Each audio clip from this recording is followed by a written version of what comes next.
Today I want to answer a question that was given to me in a YouTube comment. It's actually probably my most liked YouTube comment that I've ever seen under a video. It has like 34 likes under it. So a lot of people are asking me this and a lot of people want to know the answer, and I'm here to give it to you today.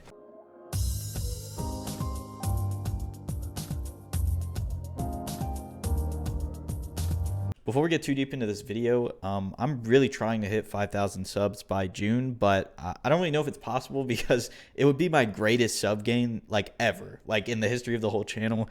But I really just want to set that goal and see if we can hit it. So if you end up enjoying this video or any of the ones you might have seen on the channel in the past, please consider subscribing. I'd really appreciate it. Thanks so much. It's a pretty long comment, so I'm not going to read it verbatim, but I'll put it on the screen so you can check it out. And essentially what I took it as is, what are my intentions as a fighting game player and what am I hoping to accomplish? Now this is on the video titled Maybe I Just Don't Want It Bad Enough. It's from in April, like middle of April, before Texas Showdown, when I was kind of doubting myself, making a bunch of videos where I was a little bit sad and just not really feeling it before I got to play offline and before I chose a character and all that good stuff, right? Before I got back on track and where I'm at now. I'm going to kind of break it into parts. The first part being, do I want to be a career professional Street Fighter player?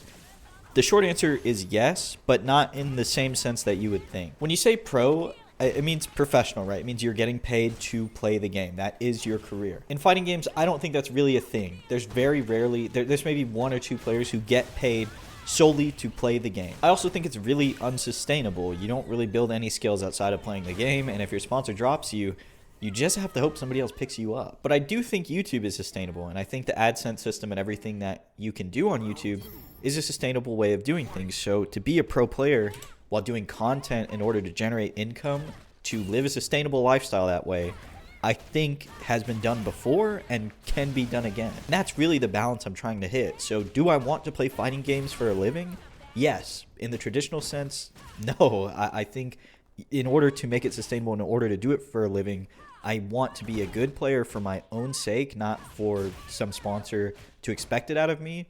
And I want you guys to essentially be my sponsor, I guess is a great way to put it. Through YouTube, right? You don't have to pay me anything. You just have to keep showing back up. And when I say sponsor, I don't mean like NordVPN or like Raid Shadow Legends. I mean like an organization that pays you to play a game. But now let's talk about the flip side of that and what I think he really meant by the question, which is the work ethic and everything involved with becoming a pro player. I'm no stranger to the amount of work it takes to become a competitive player. I did it in Counter-Strike from like the ages of 13 to 18, and it didn't really amount to anything. It just taught me a lot about work ethic and teamwork and trying to put something together in order to make something happen. There's a lot of discipline that goes into trying to pursue a game at that level and like staying on a team and finding people to play with, making sure your skills stay up to snuff, you know. Ultimately, the only reason I stopped playing was I got a really bad hand injury, so I had like I was getting like RSI. I was like 15, right? And I was getting like symptoms of carpal tunnel. I was like, let me relax for a little bit. And I took a month off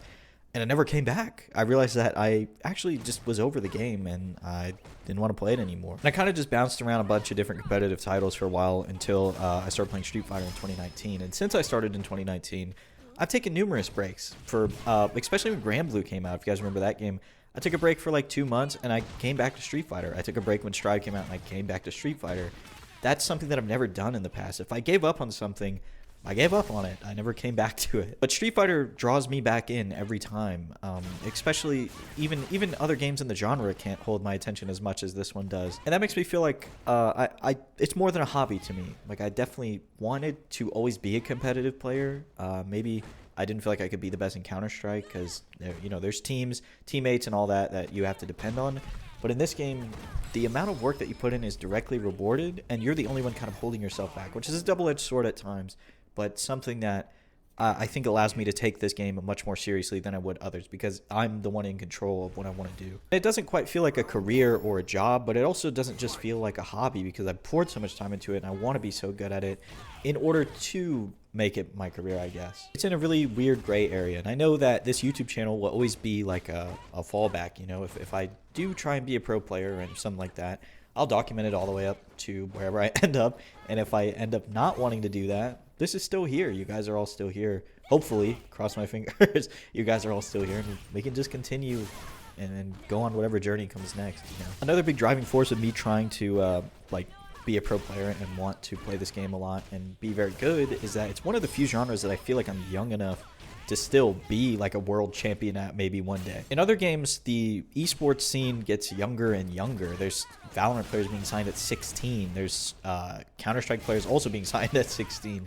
Fortnite players, I don't even know. They're probably like 12 years old. Who knows? Fighting games, the scene seems to continue to get older and older and retain those people.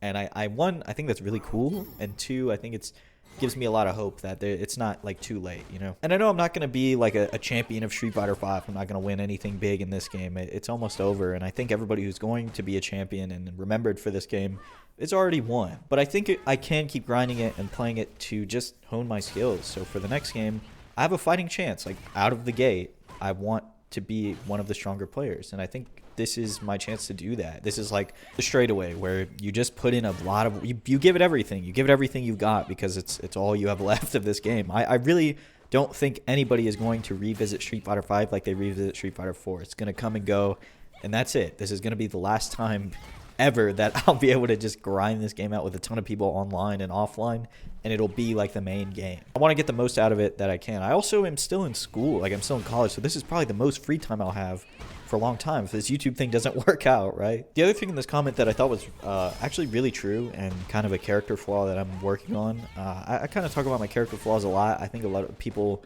feel vulnerable about that stuff. They don't want to talk about it, but I'm okay with sharing it, right? I have a lot of flaws in me, and that's just part of growing. But the part in here that says you seem to be sabotaging your pursuit of, or I guess you meant to say with arbitrary competitive goals and I don't think flagellation is the right word. I'm not like here to make fun of you or anything. I just don't think flagellation was the right word. I think you meant like self-deprecation maybe, because flagellation, this is going off topic, but flagellation is flogging or beating as a religious discipline or sexual gratification.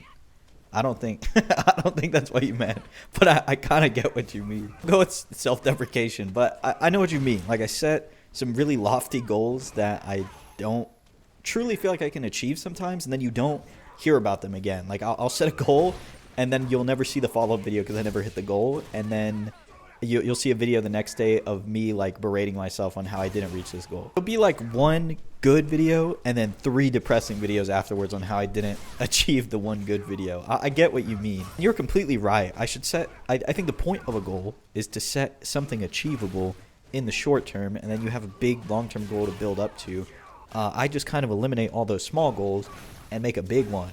And that's like the problem. But I show you that's something that I'm working on, right? And I hope you see that in some of the newer videos where we talk about neutral in one and then we talk about pressure in another one, and those are my like goals when I play the games. I want to improve on my neutral, and then by improving on neutral, then I can work on my pressure, because you have to win neutral before you can really pressure your opponent in the corner or whatever. But yeah, in the end, at heart, like I've said before, right now I'm a competitor. Will that always be the case? I don't know, but I do want to pursue this as something serious. Like I want to really put time into it and be a good player. And for a sponsor or something, or to be a professional or a career player, I don't know. I just want to be a strong player. I don't really think I'm ready to put the game or this genre of game into a category of career, job, or hobby. I think it's somewhere in between all those. I know this video was kind of scatterbrained and everywhere, but it's kind of just a reflection of how I'm thinking through this problem. Is like I don't have a clear answer to a lot of these questions. They're just kind of ambiguous, and things just come to me as I'm reading the comments or as I'm trying to answer the question, you know. Anyways, thank you guys so much for watching. Thank you so much for commenting and liking the video. I've been getting a lot more support lately, which is really cool, so I appreciate it. And thanks so much for watching as usual.